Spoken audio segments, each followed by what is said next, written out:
हम लोग द्रव लास्ट टॉपिक में पढ़ा था द्रव का अविरतता का सिद्धांत, द्रव का अविरतता सिद्धांत। आज नेक्स्ट टॉपिक है किसी बहते हुए द्रव की विभिन्न ऊर्जाएं। किसी बहते हुए द्रव की विभिन्न ऊर्जाएं।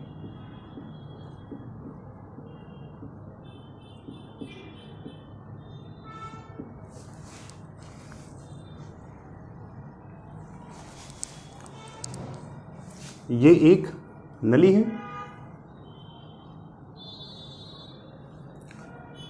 मान लिया इसमें एक धारा रेखीय प्रवाह में कोई द्रव बह रहा है, ठीक है। अब जब इधर से हम दाब लगाएंगे, ठीक है, इस पर कुछ दाब देंगे इसके क्षेत्रफल A पर, ठीक है, तो क्या होगा, जब दाब हम एक निश्चित क्षेत्रफल पर निकालते हैं तो क्या होता है हमें, ठीक है, बल प्राप्त होता है, ठीक है। तो यदि किसी द्रव के A क्षेत्रफल पर दाब P पड़ेगा तो दाब P के कारण क्या होगा, इस पर एक बल लगेगा और ये बल क्या करेगा, इस द्रव को विस्थापित कराएगा। तो मान लिया L दूरी इसने विस्थापित करा दिया इस द्रव को, ठीक है। तो जब विस्थापन होगा, और विस्थापन कब होगा, जब उसमें कुछ कार्य होगा, तभी तो उसमें विस्थापन होगा। और जब कार्य होगा तो यही कार्य ही उसमें ऊर्जा के रूप में संचित हो जाता है, और इसी ऊर्जा को हम क्या कहते हैं, द्रव की दाब ऊर्जा कहते हैं। कार्य करने की क्षमता को ही हम ऊर्जा कहते हैं। तो ये जब इस नली में द्रव बह रहा होगा तो क्या होगा, यहाँ पर इसके क्षेत्रफल A पर, इस वाले क्षेत्रफल पर क्या डाला हमने, दाब पड़ रहा है P। तो इस दाब के कारण क्या होगा, इस क्षेत्रफल पर एक बल कार्य करेगा, ठीक है। तो इस बल के कारण क्या हो रहा है, जो दाब है इसके कारण ये दो द्रव है, मान ले रहे हैं कि L मीटर विस्थापित हुआ, ठीक है। तो L मीटर विस्थापन, इसमें विस्थापन हुआ तो विस्थापन में क्या होगा, कुछ कार्य किया गया होगा, तभी तो विस्थापन होगा, ठीक है। तो यही कार्य उसमें ऊर्जा के रूप में संचित रहता है। तो यही कार्य के कारण क्या होगी, कार्य करने की क्षमता ही ऊर्जा कहलाती है, ठीक है। यही किया गया कार्य ही द्रव की दाब ऊर्जा कहलाता है। तो पहली तरह की जो ऊर्जा हो गई वो क्या हो गई, द्रव की दाब ऊर्जा।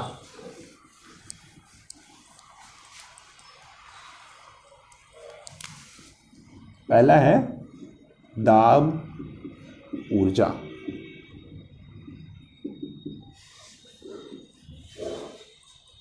ठीक है। यदि किसी द्रव के A क्षेत्र, यदि किसी द्रव के A क्षेत्रफल पर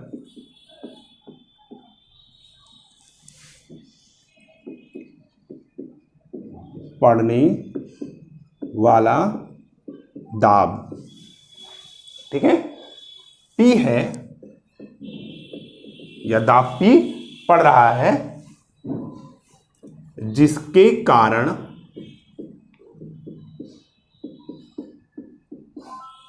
ठीक है, जिसके कारण वह L मीटर विस्थापित हो जाता है,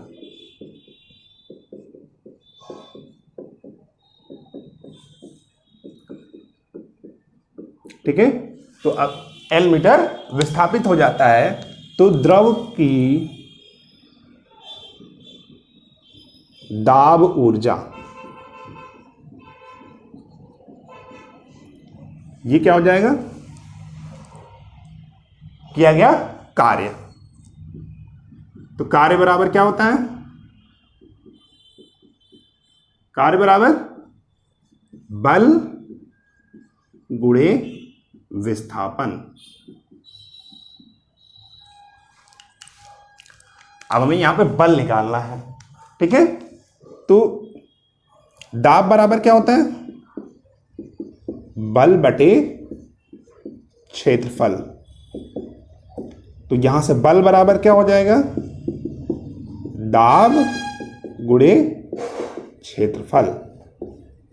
तो इसकी जगह पे हम लिख सकते हैं दाब गुणे क्षेत्रफल गुणे विस्थापन।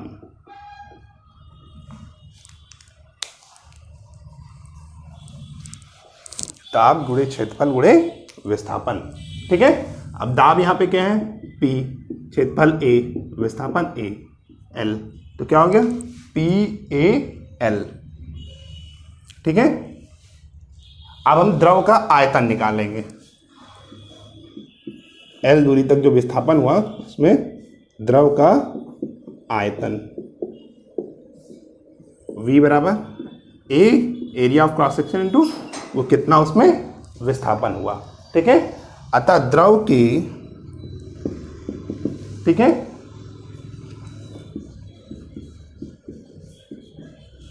के एकांक आयतन की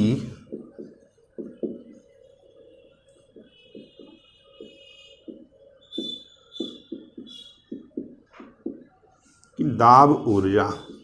अब एकांक आयतन की दाब ऊर्जा निकालने के लिए क्या करेंगे, द्रव की दाब ऊर्जा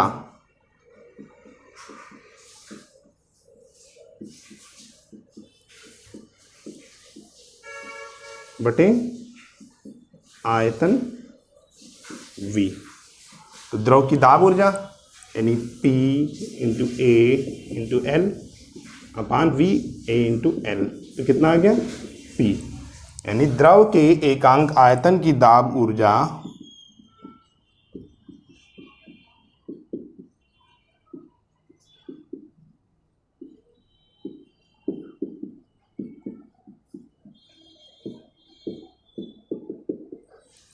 P।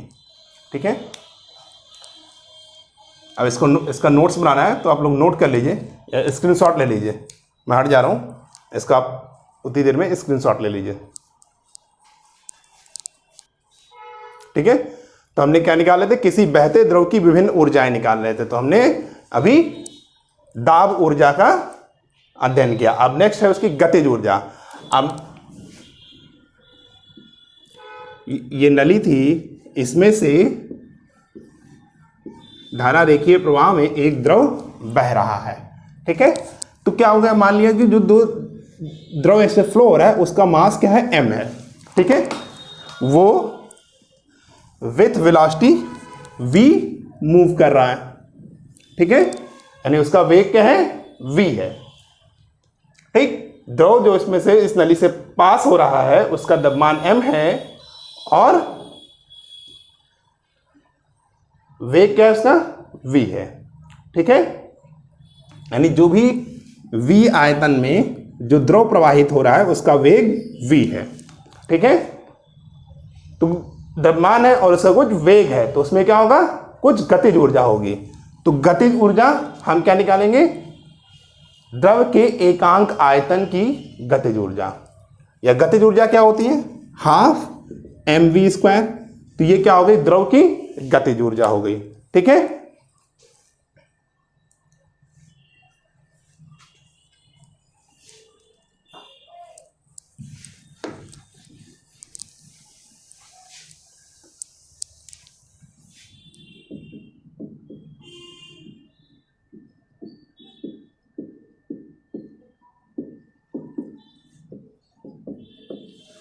ठीक,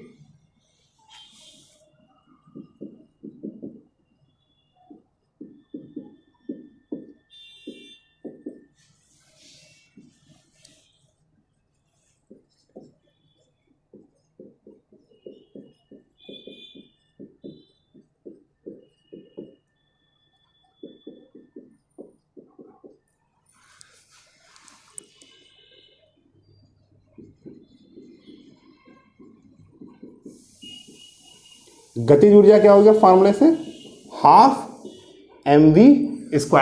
अब हम क्या निकालेंगे, द्रव के एकांक आयतन की, द्रव के एकांक आयतन की गतिज ऊर्जा।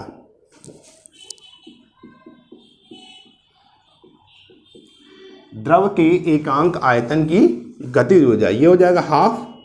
ठीक है, एकांक आयतन के हम उसके आयतन से डिवाइड कर देंगे v²।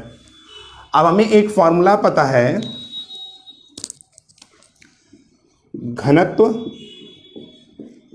बराबर द्रव्यमान बटा आयतन। तो घनत्व का सिंबल होता है रो, द्रव्यमान m और आयतन v दिया हुआ है। ठीक है, तो अब द्रव के एकांक आयतन की गतिज ऊर्जा क्या हो जाएगी? द्रव की एकांक आयतन की गतिज ऊर्जा, इसी को हम द्रव की ऊर्जा के नाम से, गतिज ऊर्जा के नाम से जानते हैं। ठीक है, कितनी हो जाएगी? हाफ रो वी स्क्वायर, ये आ गई। m/v की जगह पे यहाँ पे हमने रो रख दिया। ठीक, इसका भी स्क्रीनशॉट लेना चाहें तो आप लोग ले लीजिए। तो बहते हुए द्रव की हम ऊर्जाएं पढ़ रहे थे। तो पहली क्या पढ़ी? द्रव की दाब ऊर्जा। दूसरी क्या पढ़ी? द्रव की गतिज ऊर्जा। तीसरी है स्थितिज ऊर्जा। ठीक है, अब मान लो कि ये जो द्रव फ्लो हो रहा है, मान लो इसकी हाइट h है। ठीक है, h ऊंचाई से ये प्रवाहित हो रहा है। ठीक है, तो मान लिया यदि m द्रव्यमान व v आयतन का द्रव पृथ्वी तल से h ऊंचाई पे बह रहा हो। ठीक है, तो अगर कोई द्रव h ऊंचाई पर स्थित है पृथ्वी तल से, तो उसकी ऊर्जा क्या होती है? mgh होती है। ठीक है, अब हम क्या निकालेंगे यहां पे? द्रव के प्रति एकांक आयतन की ऊर्जा। यदि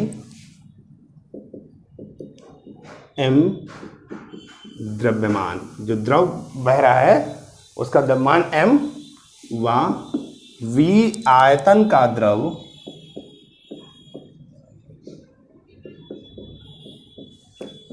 पृथ्वी तल से h ऊंचाई पर बह रहा है। ठीक है, तो उसकी स्थितिज ऊर्जा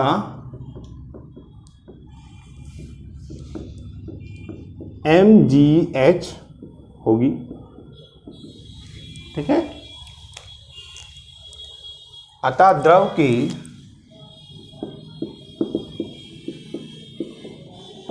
प्रति एकांक आयतन की स्थितिज ऊर्जा, ये हो जाएगा उसकी जो स्थितिज ऊर्जा है उसका हम उसके द्रव्यमान से डिवाइड कर देंगे, तो ये हो जाएगा m/v इंटू जी इंटू एच। अभी बताया था थोड़ी देर पहले कि जो m/v है ये क्या है? रो है। तो क्या हो जाएगा? रो जी एच, द्रव्यमान बटे आयतन बराबर घनत्व। तो घनत्व को हम रो से डिफाइन करते हैं। तो अतः द्रव की प्रति एकांक आयतन की स्थितिज ऊर्जा, ये हो गया रो जी एच। ठीक है, तो ये क्या आ गया? द्रव के एकांक भार की स्थितिज ऊर्जा। ठीक है, रो जी एच। ठीक है, अब अगर जब भी द्रव धीरे धीरे बहेगा, ठीक है, तो वह ऐसे, जब भी द्रव धीरे धीरे बहता है तो वह इस तरीके से बहता है जैसे एक परत दूसरे परत के ऊपर ही बह रही है, यानी एक के ऊपर एक परत रखकर उसको बनाया गया है। ठीक है, तो ऐसा द्रव जब नली में प्रवाहित होता है, ठीक है, तो नली की दीवारों के साथ वाली परत पर, ठीक है, जब ऐसा वो नली जो बह रहे, किसी नली में कोई बहेगा तो नली के पास वाली दीवारों पर, ठीक है, नली के साथ वाली परतों का वेग जो है वो शून्य हो जाता है। ठीक है, ठीक, तो ये हमने निकाला क्या? किसी बहते हुए द्रव की विभिन्न ऊर्जाएं। तो कौन कौन सी ऊर्जा आ गई? दाब ऊर्जा और गतिज ऊर्जा और स्थितिज ऊर्जा।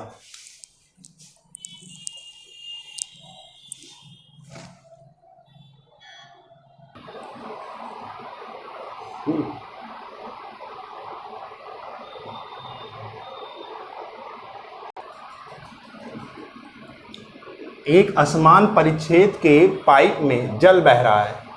किसी स्थान पर जहां पाइप के अनुप्रस्थ परिच्छेद का क्षेत्रफल 2 सेंटीमीटर स्क्वायर और प्रवाह वेग 4 सेंटीमीटर पर सेकेंड है और अनुप्रस्थ परिच्छेद का क्षेत्रफल 0.5 सेंटीमीटर स्क्वायर है। ठीक है, क्वेश्चन कह रहा है एक असमान परिच्छेद के पाइप में जल बह रहा है। किसी स्थान पर जहां अनुप्रस्थ परिच्छेद का क्षेत्रफल 2 सेंटीमीटर स्क्वायर है वहां पर जल का वेग क्या है 4 सेंटीमीटर पर सेकेंड है और जहां पाइप के अनुप्रस्थ परिच्छेद का क्षेत्रफल 0.5 सेंटीमीटर स्क्वायर है वहां जल का वेग कितना होगा। तो सिंपल सा फॉर्मूला लगाना है द्रव के अविरतता सिद्धांत का, लास्ट वीडियो में पढ़ा था A1 V1 बराबर A2 V2। तो यहाँ हमें क्या निकालना है V2 निकालना है। तो क्या हो जाएगा V2 is equal to A1 upon A2 into V2 sorry V1। तो A1 कितना है यहाँ पे 2 है, ये 0.5 है और V1 कितना है 4 है। तो कितना हो जाएगा, इसको हम लिख सकते हैं 20 अपान 5 इंटू 4।